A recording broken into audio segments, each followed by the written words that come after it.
Let's be real for a second. Have you ever felt like you're just spinning your wheels in the gym? You're putting in the work, you're consistent, you're eating right, but the gains have just stopped? It is one of the most frustrating things ever. Well, what if I told you that a huge, and I mean huge piece of the muscle growth puzzle has been hiding in plain sight, and it's in the one part of the lift that most of us just rush right through? You know, for as long as we've been lifting, we've had full range of motion drilled into our heads. It's the gospel, right? The absolute gold standard. But what if that advice, as good as it sounds, is actually incomplete? What if by focusing on the entire journey of the weight, you're actually watering down your effort and missing the single most powerful moment for sparking new muscle growth? You heard that right. The newest science on hypertrophy, that's just the fancy word for muscle growth, is pointing to something incredible. It seems the real magic isn't happening in that satisfying squeeze at the top of a rep. No, it's happening at the very bottom, in that moment where your muscle is stretched to its absolute limit under load. That intense feeling at the bottom of a dumbbell press or an incline curl, that's not just part of the rep. It might just be the secret trigger you've been looking for to finally break through that plateau. Okay, so let's get into it. Here's what we're going to cover. We'll start with the secret that old-school bodybuilders seemed to just know. Then we'll introduce the science behind what's called stretch-mediated hypertrophy. We'll break down how it actually works inside your muscles and look at some of the jaw-dropping data that proves it. And of course, the most important part, we'll build a practical playbook so you can upgrade your own workouts tomorrow. Look, we all know the basics. You gotta have enough training volume, and you absolutely need progressive overload. Always pushing for more weight, more reps, more something. Those rules aren't going anywhere. They're the foundation of building muscle. But science is now showing us there's another massive variable we've been overlooking, where in the range of motion that tension is being applied. You know, this isn't some new idea cooked up in a lab.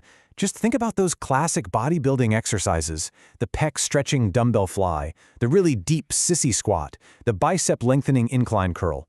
For years, the pros have been chasing that feeling, the deep loaded stretch, because they swore it gave them a different kind of fullness and growth. Turns out they were totally onto something, and now science is finally explaining why they were so right. So what do we actually call this thing? Well, it's got a proper scientific name, and once you understand it, it's going to change how you look at every single exercise you do. This is the big idea that's shaking things up. So here it is, stretch-mediated hypertrophy, or SMH for short. It's pretty much exactly what it sounds like. It's muscle growth that is specifically triggered by loading a muscle when it is fully stretched out. This tells us that not all parts of a rep are equal. The tension you feel at the bottom of a deep squat when your glutes and hamstrings are at their longest, that is sending a way more powerful muscle building signal than the tension you feel when you're standing at the top. And this is where it gets really cool. You've got two kinds of tension. When you lift a weight and squeeze, that's active tension. Your muscles are contracting. But as you lower the weight and the muscle gets longer, you create passive tension. The best way to think about it is like stretching a rubber band. The band isn't contracting, but man, there is a ton of tension in it. SMH is so powerful because in that stretch position at the bottom of a lift, you get a massive dose of both at the same time. It's a 1-2 punch for growth that the squeeze alone just can't deliver. Okay, so we get the what. It's this killer combo of active and passive tension when a muscle is stretched. But why does this make you grow? What's actually happening deep inside the muscle fiber that makes this so special? See, that unique tension from a loaded stretch is more than just stress.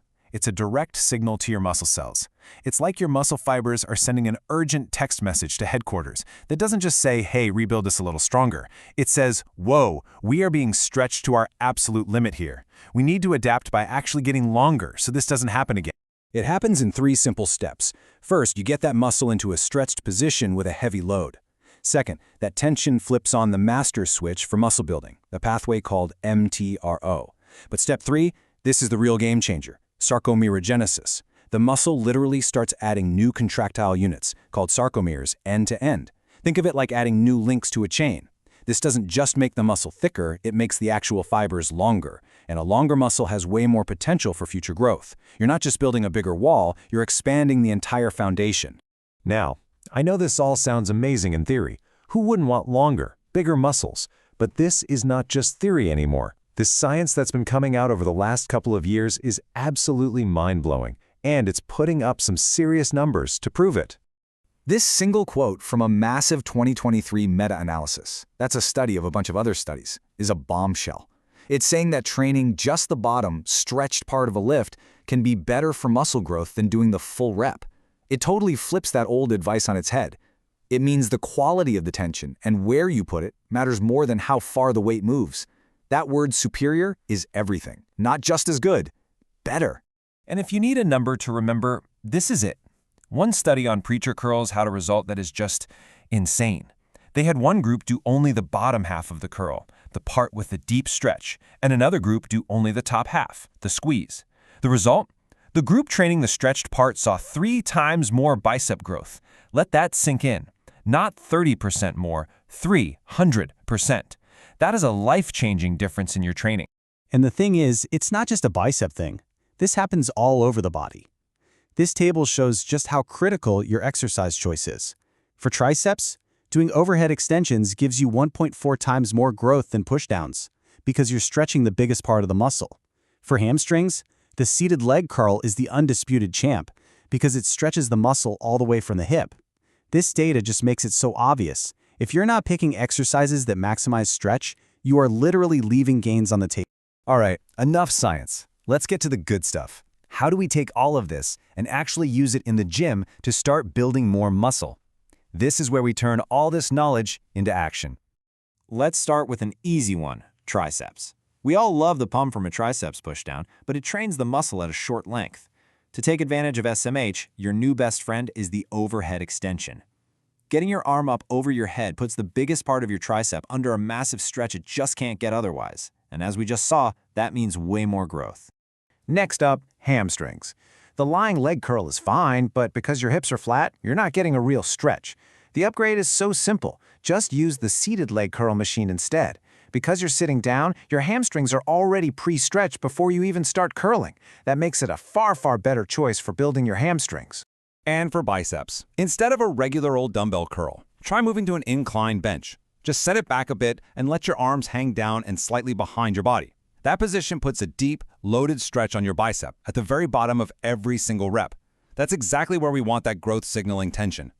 Now, it's not just about the exercise, it's how you do it.